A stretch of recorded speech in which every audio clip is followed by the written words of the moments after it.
Díach, Tapalcha Rube, go Grail go draw. Hello and welcome to Irish with a Draw. I'm Olin Sudduth, the host of these videos.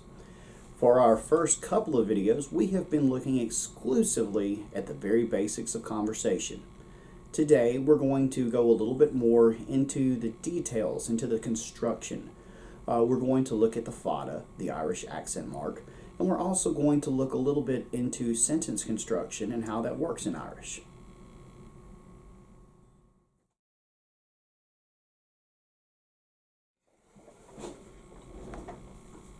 Okay, let's start today's learning with a subject that is often overlooked by the English speaker.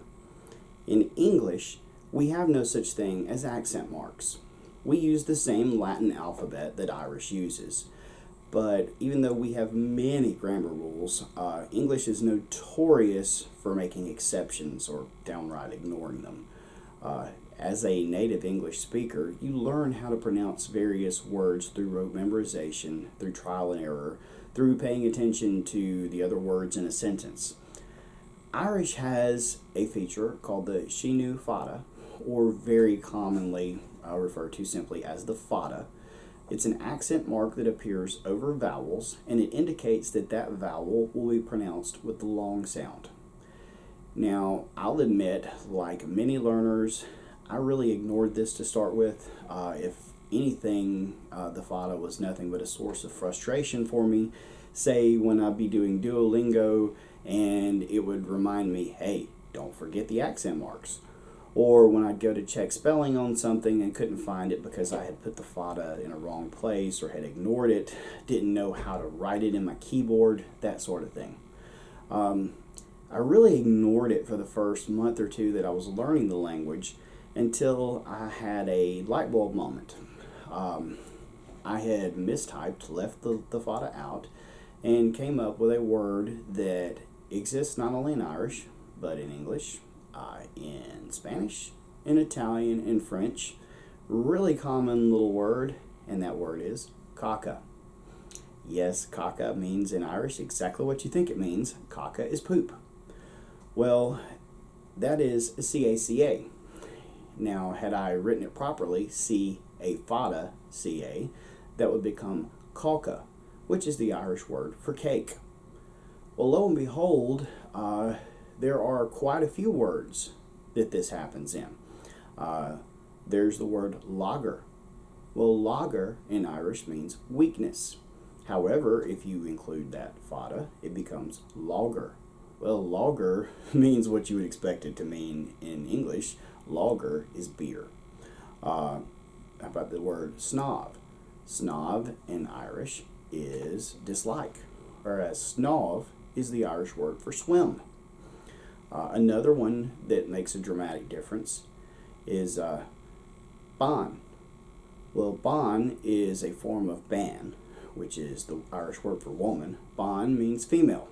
For instance, if you were going to go say that someone was going to the Dr. Ban, they're talking about a female doctor, specifically a gynecologist. Ban is female, where bon is the Irish word for white.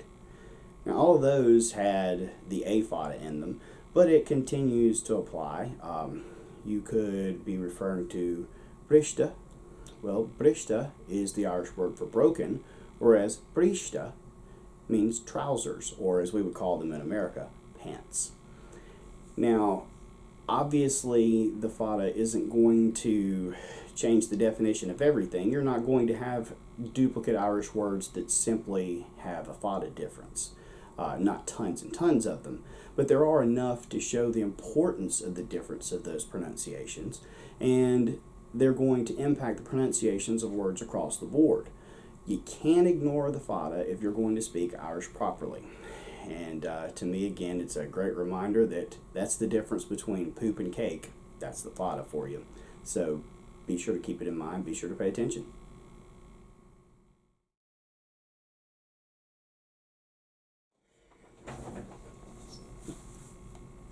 All right, let's begin constructing our own really simple sentences.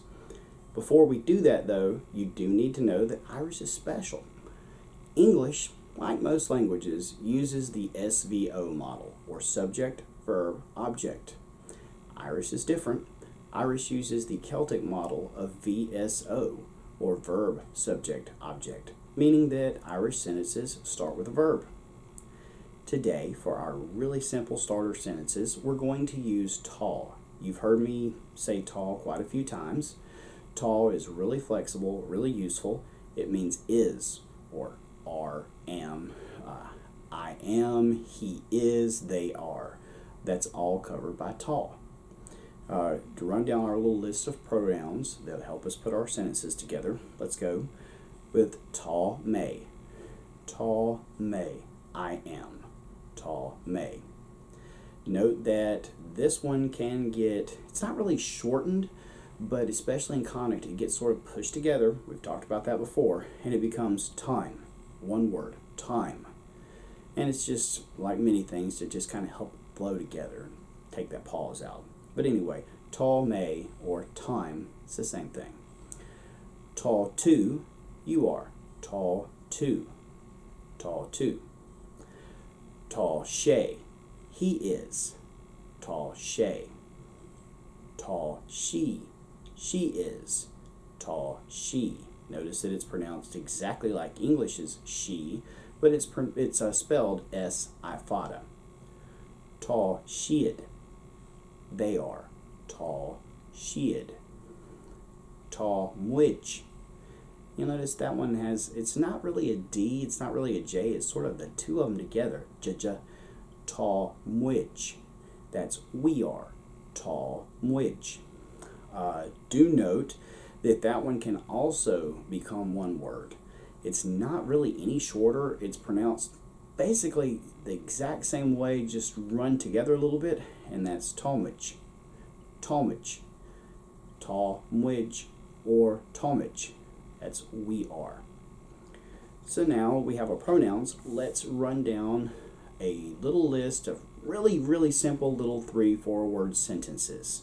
And we're going to start with tall may t. Tall may t. Or time t. That's I am hot.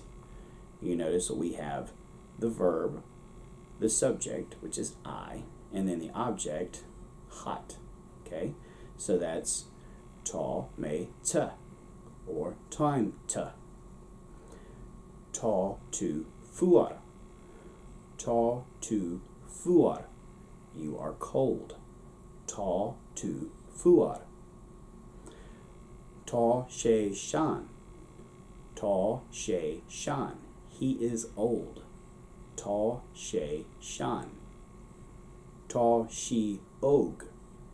Tall she og. She is young. Tall she og. Tall she'd goma. Tall she'd goma. They are well. They are good. Tall she'd goma. Tall mwij chin. Tall mwij chin. We are sick. Talmij chin or tall mwij chin. We are sick. And those are a very few nice, basic, easy sentences.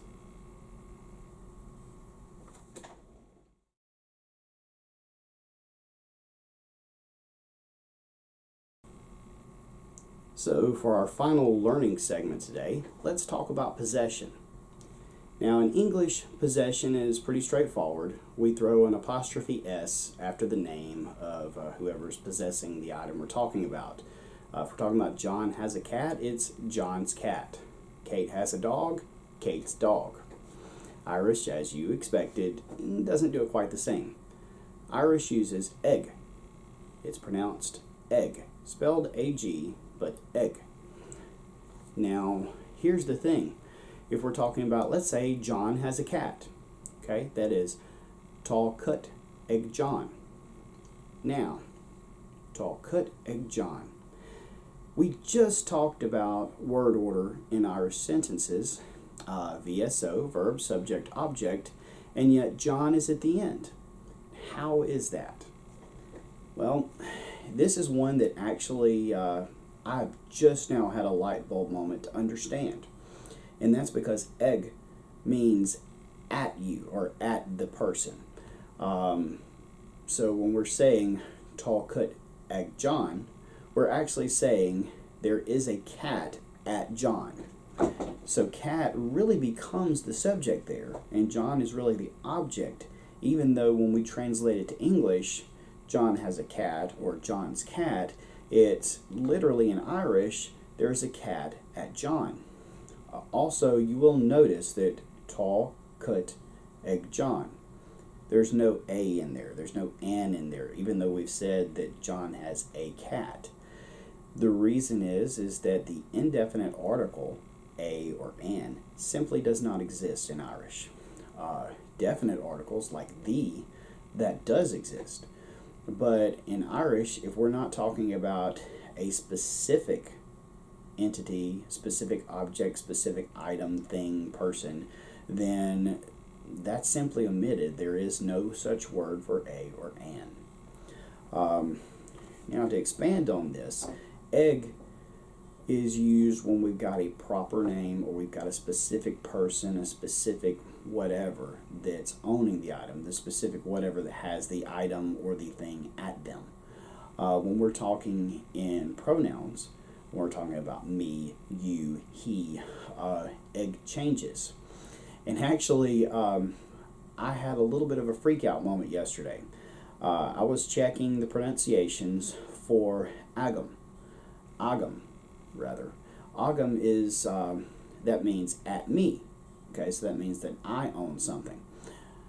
Well, I went to check and share the pronunciations for Ulster and Munster. And Munster drops the in front and it just becomes gum. Ulster changes it to ugam. And then I played Connachts and had a freak out moment because it was simply I had learned agam. Apparently agam is the standard Irish, and it is spoken, accepted, understood pretty much anywhere. The dialectical conic version is but agam is what I had learned, and so I was I had a little bit of a freak out moment over that. But anyway, let's go through how egg changes depending on the pronouns. If I want to say I have a cat, I'm going to say Tá cut agam, or Tá cut apparently, but Tá cut agam. If I say you have a dog, then that is Tá madra agat. Tá madra agat. If we say that he has an apple, that's Tá ul eggi. Tá ul eggi. She has the cheese. Tá an chois ecki. Tá an chois ecki. Notice that we said the cheese, so we've got an on in there. An chois. If we say that they have bread, Tá aron aku. Tá aron aku. And if we say that we have wine, that's Tá fion agun. Tá fion agun. So again, remember that in Irish, it does look like it's changing the word order around, but it's not. Possession isn't John's cat, it's the cat at John. So, Tá cut ag John. Tá cut ag John. Egg. Gotta remember that one. That's what everything in Irish boils down to when we're talking about possession.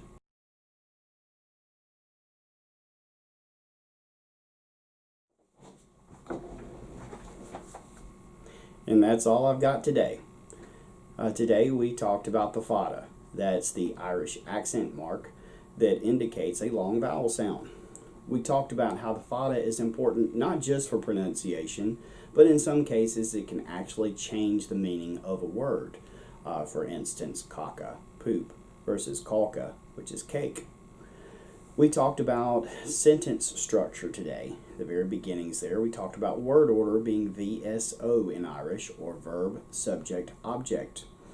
We were introduced today to tá, which is the Irish for is, am, are.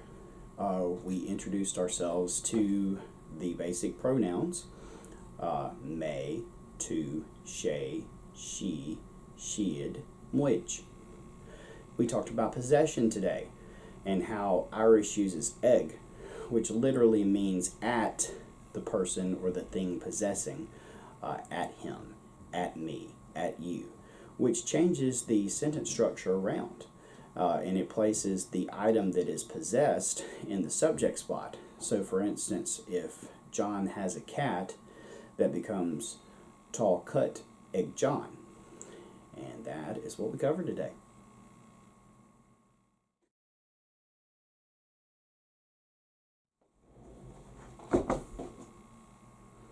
And that's it. Thank you for taking the time to watch this video. I sincerely appreciate it. I enjoy making these. I enjoy really polishing my own learning and my own pronunciations and preparation for them. And I really, really hope that you get something out of them, that they're useful to you, that they might save you a little bit of time and help you a little bit along the way for your own journey in learning the Irish language. If you did enjoy the video, please take a moment to click the thumbs up and give it a like. And you can also subscribe to the channel. Make sure that you have clicked the bell notification so that the channel lets you know the next time I post a video. If you have any comments, any feedback, please leave those there. I will be happy to read them and listen and take suggestions. And that's it.